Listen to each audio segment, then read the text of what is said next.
अस्सलाम वालेकुम वरहमतुल्लाह। Welcome back to the channel once again. मैं जमील अहमद आप लोगों की खिदमत में एक बार फिर से हाजिर हूँ। तो दोस्तों, पिछले क्लास में हम लोगों ने पढ़ा था वॉवल्स के साउंड्स के ऊपर। जो भी वॉवल लेटर्स हैं ए ई आई ओ यू, उसमें से हम लोगों ने ए के साउंड्स के ऊपर हम लोगों ने तफसील से चर्चा किया था। और आज मैं आप लोगों को बताने जा रहा हूँ इंग्लिश में डायग्राफ्स क्या होता है, डायग्राफ्स किसे कहते हैं, और डायग्राफ्स किस तरह से इंग्लिश के वर्ड को बनाने में इम्पोर्टेंट रोल प्ले करता है। तो आज मैं इस विषय पर चर्चा करने वाला हूं। और ये वीडियो खास तौर से उन लोगों के लिए है जिनकी इंग्लिश बिल्कुल कमज़ोर है, या वैसे छात्र के लिए है, वैसे गार्जियन हजरात के लिए है जो उर्दू मीडियम के छात्र रहे हैं और उनको अंग्रेज़ी पढ़ने और लिखने में अभी समस्या है, प्रॉब्लम है। तो उन लोगों के लिए ये वीडियो काफ़ी फ़ायदेमंद साबित होने वाला है। तो चलिए हम लोग शुरू करते हैं आज की सबक। आज हम लोगों को शुरू करना है डायग्राफ्स। डायग्राफ्स क्या होता है? डायग्राफ्स डायग्राफ्स डायग्राफ्स किसे कहते हैं? तो देखिए दोस्तों, हम लोग उर्दू में पढ़ते हैं कुछ, जैसे मैं मसलन बता दूं, जैसे काफ जमा दो चश्मी है, इन दोनों की मिलावट से बनता है एक अलग टाइप का हर्फ, उसका नाम है ख। ख। अब यहाँ देखिए, ये काफ और दो चश्मी है, इसकी आवाज़ है काफ, इसकी आवाज़ है हे, और यहाँ दोनों मिल करके एक तीसरी आवाज़ पैदा कर रहा है। यहाँ पर हमने क्या देखा कि दो हरूफ मिलकर, दो अलग अलग हरूफ मिलकर एक नई आवाज़ पैदा करे, तो ऐसी आवाज़ को डायग्राफ कहा जाता है। ठीक है, डायग्राफ का यही डिफिनेशन है, चाहे वो उर्दू हो या इंग्लिश हो। इंग्लिश में आपको बता दूं कि जैसे मान लीजिए हम लेते हैं यहाँ एक लेटर सी प्लस एच। आपको पता है कि सी की आवाज़ क होती है या स भी होती है। तो क और स कहाँ होती है उस पर हम लोग चर्चा करेंगे बाद में। और एच की आवाज़ होती है हा। अब यहाँ पर सी का साउंड का होता है, एच का साउंड हा होता है। इन दोनों के ब्लेंडिंग से, मिलावट से, मिलावट को हम लोग इंग्लिश में बोलते हैं ब्लेंडिंग। यहाँ पर मैं लिख देता हूँ, बार बार ये लफ्ज़ आएगा। ब्लेंडिंग का मतलब होता है मिलावट। उर्दू में जब हम लोग वो दो हरूफ को मिलाते हैं, यहाँ पे थोड़ा सा गलत हो गया, खैर आप लोग समझ जाएंगे, मिलावट लिखा हुआ है, तो ब्लेंडिंग का मतलब होता है मिलावट। तो देखिए, इन दोनों को जब हम ब्लेंड करते हैं, मिलाते हैं, सी को और एच को, सी की आवाज़, सी का जो साउंड है वो है का, और एच का साउंड है, ये दोनों मिलके एक अलग तरह का साउंड पैदा करता है सी एच। अब इसका आवाज़, इसका जो साउंड है वो है च। च, इसका आवाज़ अब हो गया च। तो बस इसको हम ऐसे डिफाइन कर सकते हैं डायग्राफ्स को कि टू लेटर्स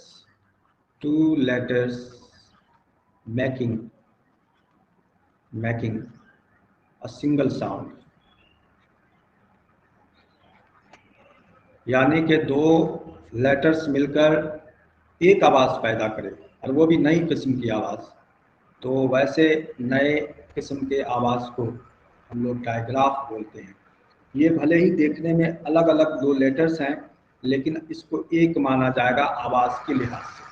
तो इस बात को आप याद रखें कि डायग्राफ्स, जैसे मैंने यहाँ आपको उर्दू के जरिए आपको समझाने की कोशिश की कि काफ को हे में मिलाने से यहाँ आपको खे बन गया। तो इस तरीके से हम लोग इंग्लिश में और बहुत सारे डायग्राफ्स हैं, उसको देखते हैं। तो यहाँ डिफिनेशन इसका यही हुआ कि दो लेटर्स एक साउंड बनाते हैं, वैसे ही लेटर्स क्या कहलाते हैं? डायग्राफ्स कहलाते हैं। तो इंग्लिश में कौन कौन से इंपॉर्टेंट डायग्राफ्स है बुनियादी तौर पर, जो बच्चों को पढ़ाया जाना बुनियादी तौर पर जरूरी है, तो आज हम लोग इस पर चर्चा करेंगे। अब देखिए, पहला मैं लिख लेता हूँ सी एच। सी एच मिलकर एक आवाज पैदा करता है च। कभी कभी इसकी आवाज सा भी होती है, कभी कभी इसकी आवाज का भी होती है, लेकिन ज़्यादातर जगह पर इसकी आवाज़ होती है च, ये याद रखिए। फिर आते हैं एस एच। ये दोनों अलग अलग जो लेटर्स हैं वो मिलकर के बड़ी शीन की आवाज़ पैदा करता है, बड़ी शीन की आवाज़ पैदा करता है। अब आते हैं डब्ल्यू एच। डब्ल्यू एच मिलकर के वाव की आवाज़ पैदा करता है। फिर आते हैं टी एच। ये टी और एच दो अलग अलग लेटर्स मिलकर के था और द की आवाज़ पैदा करता है। उसके बाद आते हैं सी के। सी के मिलकर के काफ की आवाज़ पैदा करता है, का। अब आते हैं हम लोग के एन। ये दोनों मिलकर नून की आवाज़ पैदा करता है, ना। अब आते हैं हम लोग, आगे बढ़ते हैं इस साइड, डब्ल्यू आर। ये दोनों लेटर्स मिलके रे की आवाज़ पैदा करता है, रा। अब आते हैं हम लोग क्यू यू।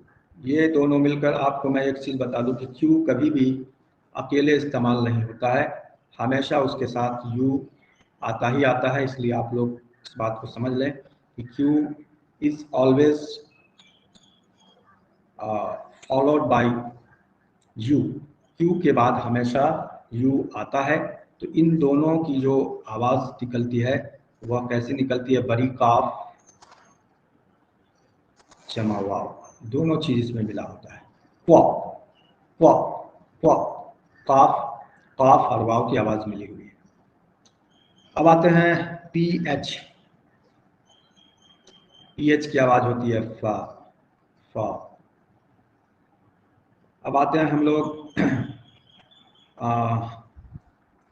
कुछ ऐसे डायग्राफ्स पर जो इंग्लिश में नहीं पाए जाते हैं, जो इंग्लिश में नहीं पाए जाते हैं, लेकिन उर्दू में जब हम लोग उर्दू से कोई चीज़, कोई नेम्स को इंग्लिश में लिखते हैं तो वहाँ पे हमको उसकी ज़रूरत पड़ती है। जैसे मान लीजिए हम लोग लिखते हैं जैसे गाफ, गाफ में दो चश्मी है को जोड़ते हैं तो वो घ बन जाता है। तो एक्चुअली क्या है ना कि घ इंग्लिश में कोई आपको लेटर्स या कोई साउंड है नहीं एक्चुअली, लेकिन इसे हम लोग जान लेते हैं।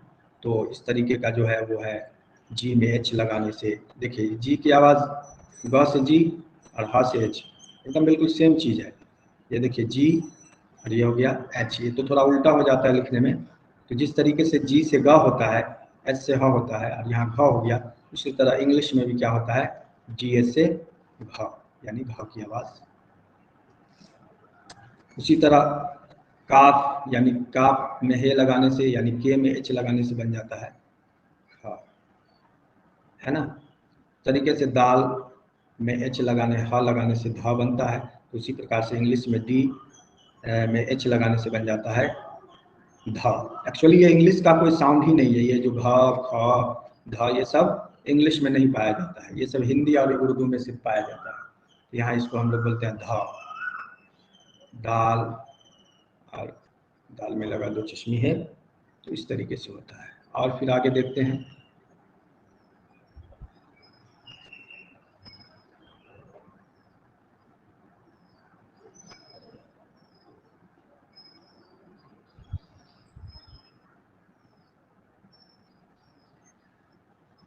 उसी तरह होता है बी। बी में एच लगा देने से हो जाता है भा, जाहिर सी बात है बी में दो चश्मे है लगेगा भा। तो इस तरीके से आपको जो है सो कुछ इंग्लिश में ये सब नहीं पाए जाते, लेकिन उर्दू में पाए जाते। तो उस पर हम लोग बाद में एक वीडियो बनाएंगे, खास तौर से इसलिए कि उर्दू के इंग्लिश को कैसे लिखा जाता है, उस पर मेरी एक अलग से डेडिकेटेड वीडियो आएगी इंशाल्लाह। फिलहाल अभी इसकी हमें ज़रूरत नहीं पड़ेगी इंग्लिश को सीखने में। तो आज हम लोगों ने कुछ इंपॉर्टेंट डायग्राफ्स के बारे में चर्चा की। अब मैं उनके इस्तेमाल से कुछ लफ्ज़ों को बनाना चाहूँगा और मैं आपकी भरपूर तवज्जो का तलबगार हूँ। आप उसे देखें, समझें और बच्चों को भी समझाने की कोशिश करें। तो देखिए,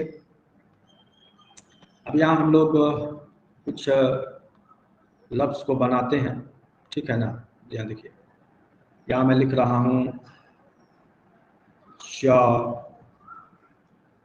और मैं आप लोगों को ए की आवाज़ पढ़ा चुका हूँ। ए की आवाज़ होती है ए, तो च, ए, च, इन सभी को मिला देते हैं तो हो जाता है चैट। चैट उर्दू में इसको हम लोग लिखेंगे चैट। अब ये सी एच क्या है ना कि ये शुरू में भी आता है लफ्ज़ के और अंत में भी आ सकता है। जैसे अंत में कैसे आएगा मैं बताता हूँ। जैसे मैं बता देता हूँ आपको,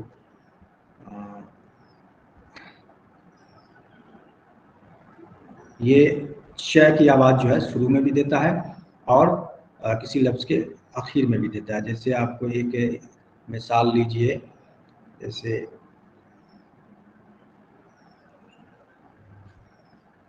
रा, आई की आवाज़ होती है ई, यानी आई की आवाज़, आई जो होता है उसका शॉर्ट साउंड होता है जेर, और इसको हमने लिखा छ। इसकी आवाज़ है रा ई च, रिच।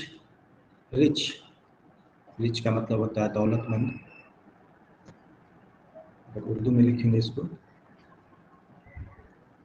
रिच। चलिए फिर आगे लेते हैं श, एस एच, श,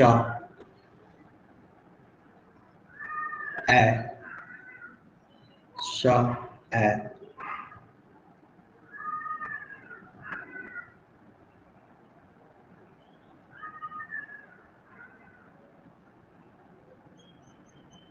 अब हम लोग इसको लेते हैं श, ए, मान लो क, सीखे से क्या आवाज़ निकलती है शैक। अभी आपको मैं ये कोशिश कर रहा हूँ कि लफ्ज़ को बनाना कैसे है। कोई शब्द अलग टाइप का भी बन सकता है अंग्रेजी से बाहर, तो उसके लिए कोई ऐसी दिक्कत नहीं है। ये सबको मिलाने के बाद निकलेगा आवाज़ श, ए, क, शैक। इसको अगर उर्दू में लिखते हैं तो श, ए, क, शैक। ठीक है, फिर आगे लेते हैं डब्ल्यू एच। डब्ल्यू एच, व, ए, व, ए। मान लो हम कोई भी शब्द ले लेते हैं, व, ए, म, वैम।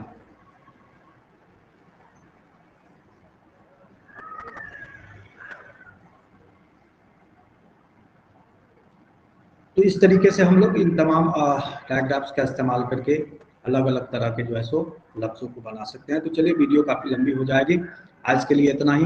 फिर इंशाल्लाह हम लोग आते हैं आगे अगले वीडियो में कुछ नई बातों को लेकर के। तब तक के लिए खुदा हाफिज़।